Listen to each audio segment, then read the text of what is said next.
on the outskirts of Canberra. I don't even know if this is necessarily the Murrumbidgee.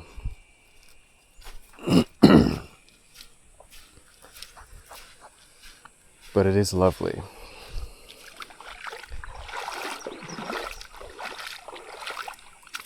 Sometimes it's very busy.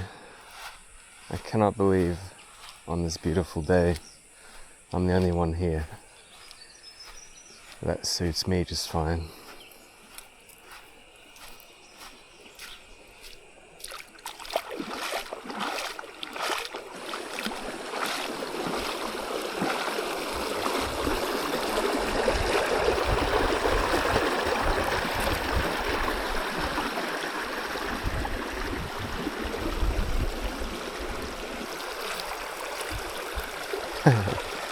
I've already nearly slipped and my keys aren't particularly waterproof. I used to have a different key system with my old van. Anyway, just have to be more careful.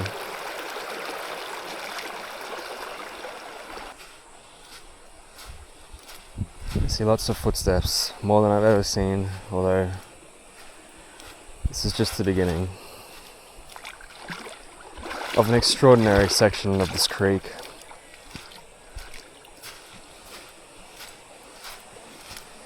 And where I'm going. Although I really should have brought a t-shirt. At least I haven't eaten anything. And I'm semi-hydrated.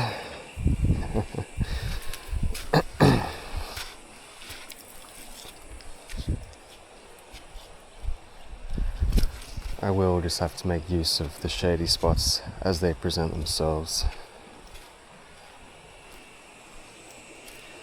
I found myself on the dry side.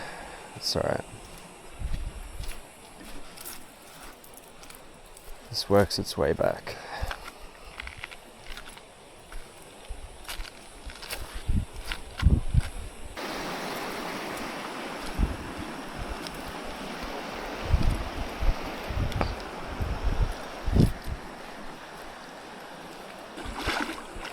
I haven't been very active over the last month or so, and I'm normally extremely active.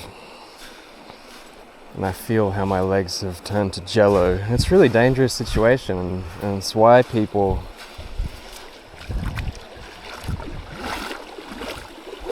roll their ankles for no reason, and pull muscles. It's because they don't do anything.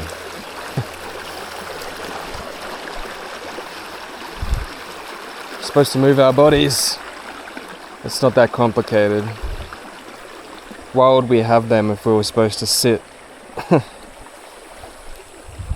and then get in a vehicle and sit while it does 100 kilometers an hour? Totally separating us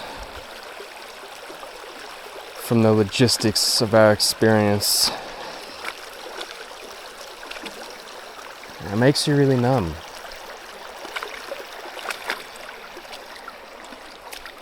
Flying around from one box to the next. People don't even hear the birds anymore. They can't even acknowledge any of the cues that the universe is sending them anymore.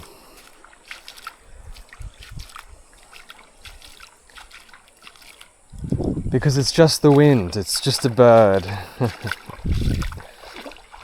It's just coincidence.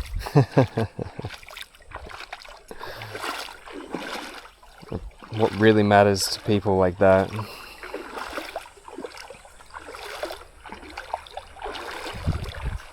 are absolute constructs competing with each other, trying to be better than each other, being greedy, being selfish, sabotaging each other, exploiting each other. When you're connected to nature, and the cues of the universe, there's no room for any of that because it won't abide it.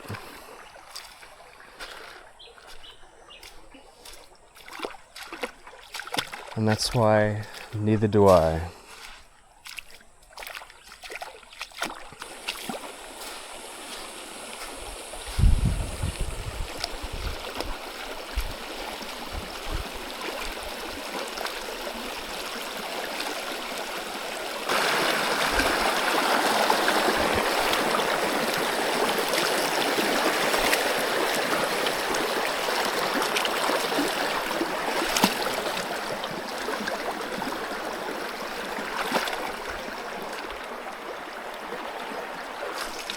Jeez, that was a sketch.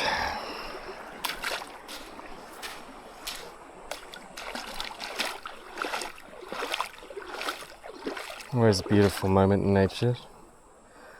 Two trees connecting with each other. They've made it difficult for me though.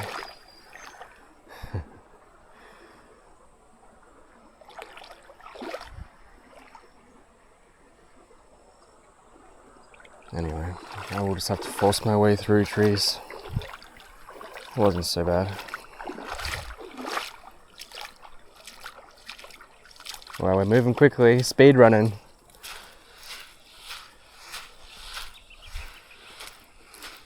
I don't know why it feels like I'm speed running today. I haven't been here in a very long time. Might be years. It's no more than 2 years. Anyway. I've got the camera on a neck mount because I feel like it's smoother. And it's nowhere near as annoying.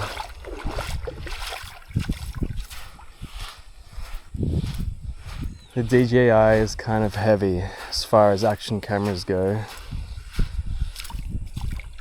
and it's annoying on your head. It's doable, but having it on my neck, I don't even realize it's there, I forget.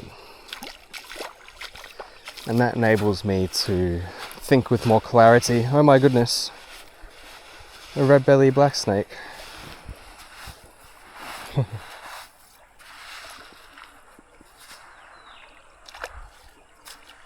Jeez Louise.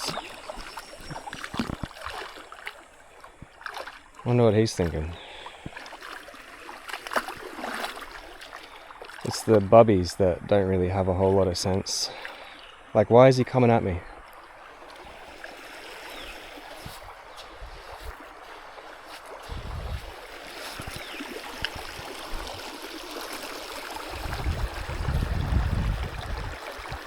Very scary.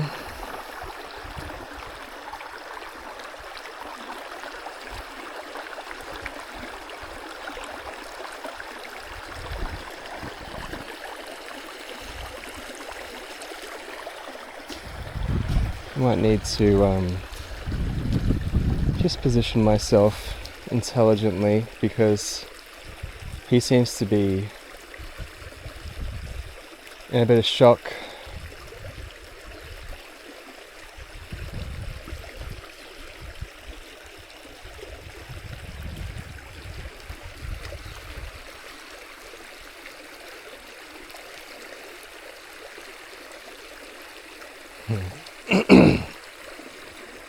I don't see snakes in the water very often. He's chilling now by the looks of things.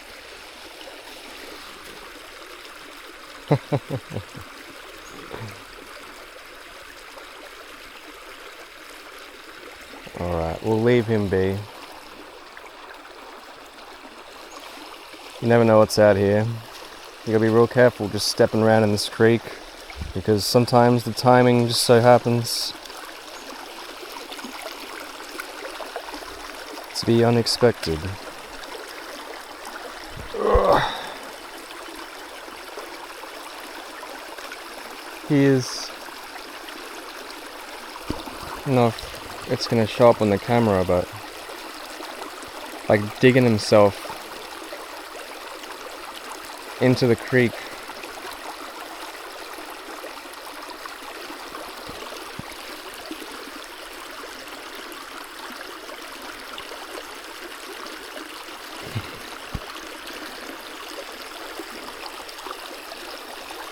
Alright, I'm gonna move before he starts coming down the creek again. I'll have to remember he's there. He was definitely going for me, and that's just because he's in a bit of shock. Or he was getting a sense of whether I'm going to respond with fear or not. Whatever he was doing.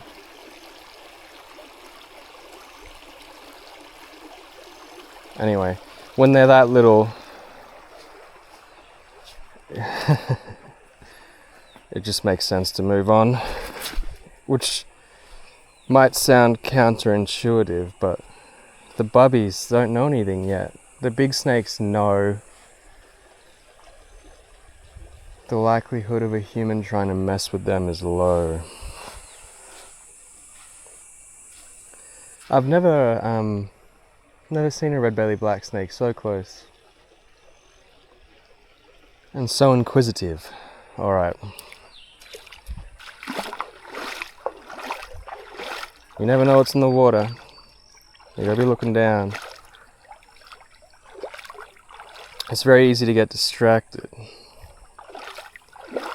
Hopping from one rock to another and you think that's the journey, but there are other things journeying as well.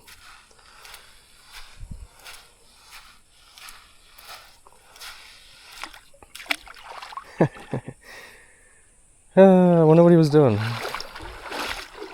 Just playing in the creek. Gotta respect that. Beautiful day for it.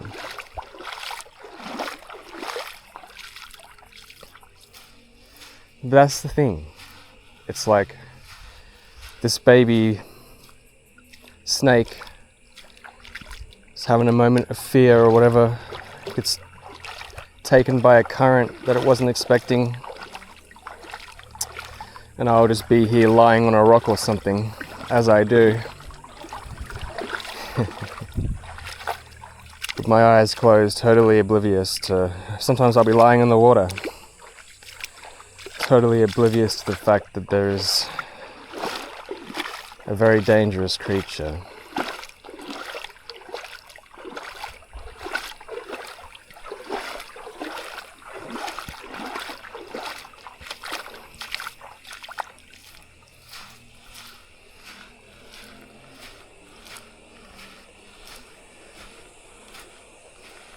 Alright. The water seems more shallow than when I was here last. Normally by now there have been solid pools. Haven't really seen any.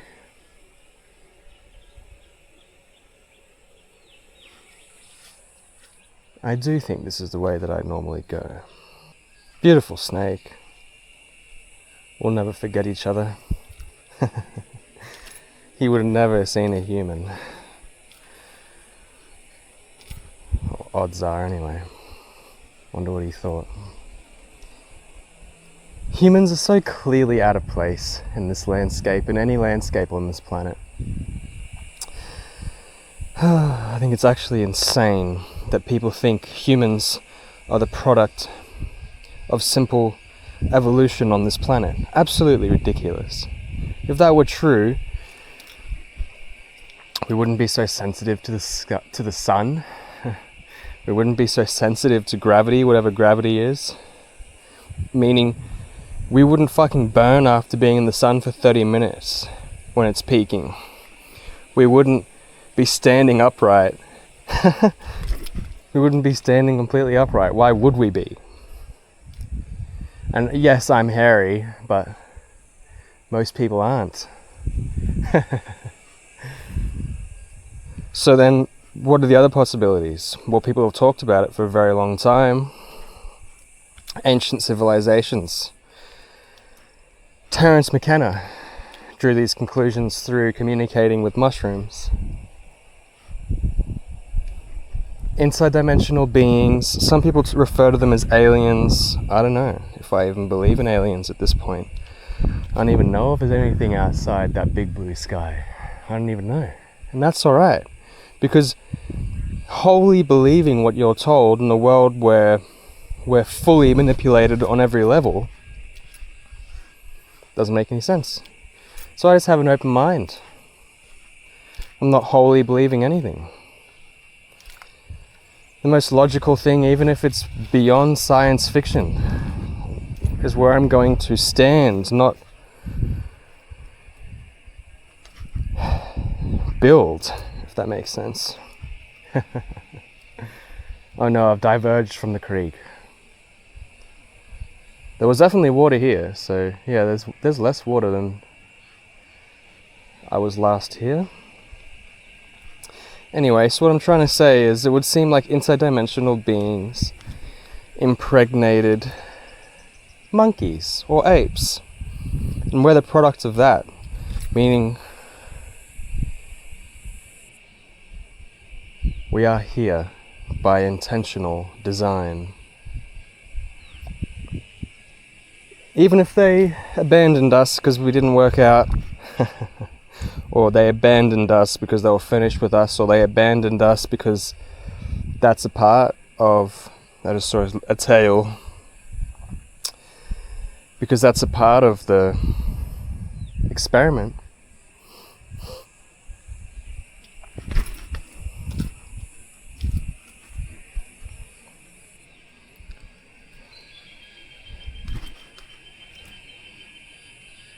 That all makes a lot more sense than being the product of evolution. We would be more suited to this world. It's as simple as that. It's not complicated. Oh, but humans have been wearing clothes and sleeping in caves and blah blah blah. No. No. Yes, we have been. Yeah. It doesn't explain why we're so unsuited to our world. Why are we standing so upright then? Okay, our skin evolved to always be clothed. I don't know if I believe that. But say that's the truth. Why are we standing so upright? It would make sense if interdimensional beings were a part of our DNA, because they aren't affected by gravity.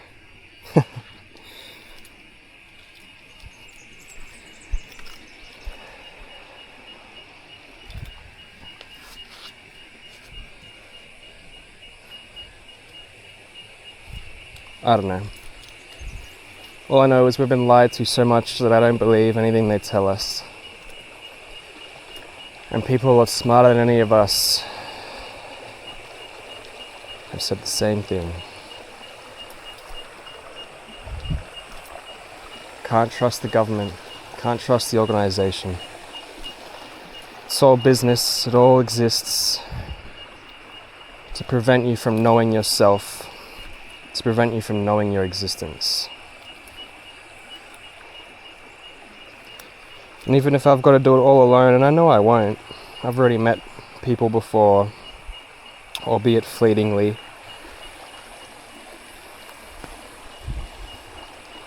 that saw things the same way I do. We found the water again. Hopefully there's no black snakes playing silly games. I would never have seen that snake if it hadn't moved and it was half buried like it buried itself. And that's terrifying, and that's half the reason I'm talking, I suppose, today.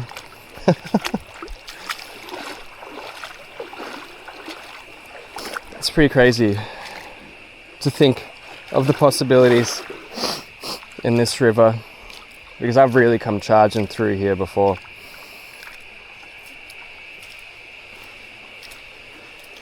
When my knees and everything was solid, I was just jumping from rock to rock through this creek.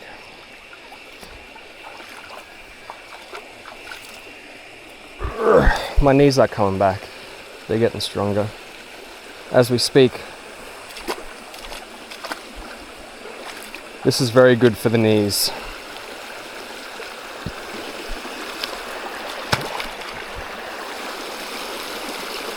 Alright, I forgot how treacherous some sections of this creek are. Because it goes on for a very long time. Obviously, it's a creek.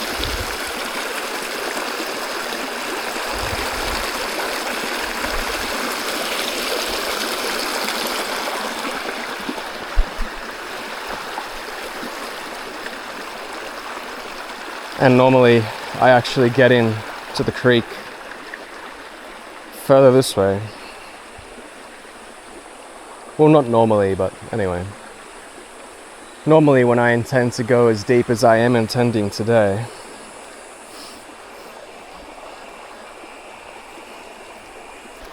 Just trying to keep my eyes peeled. We might actually be at the other access point already. So that's not bad.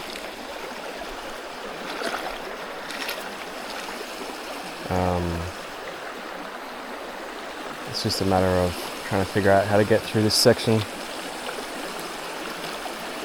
without getting wrapped up in spider webs and everything.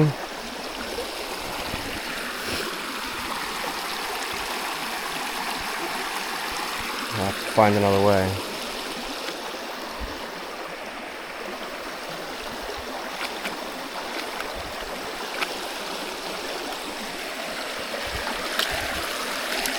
Can't see what's in these babbling brooks. So hopefully there's no silly buggers.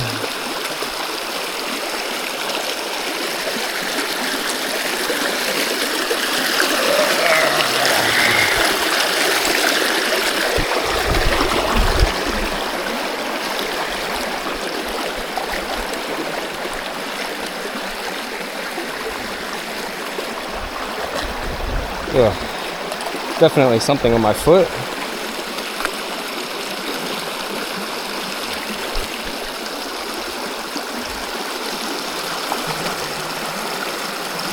I don't think this is the access point that I thought either. Anyway. Oh, that was sketch. That could have been a big fall. That rock was too slimy for that.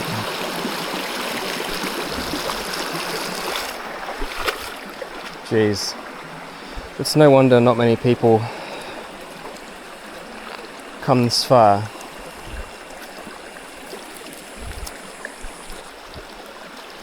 Most people wouldn't do a walk like this without boots on. And how exactly are you going to do this with boots?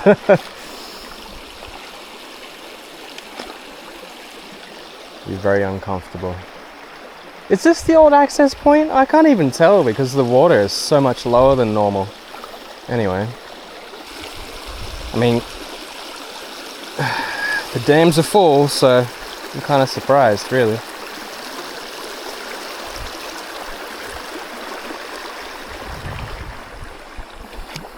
Normally I could have had 6 swims by now, and there's absolutely nowhere that's deep enough.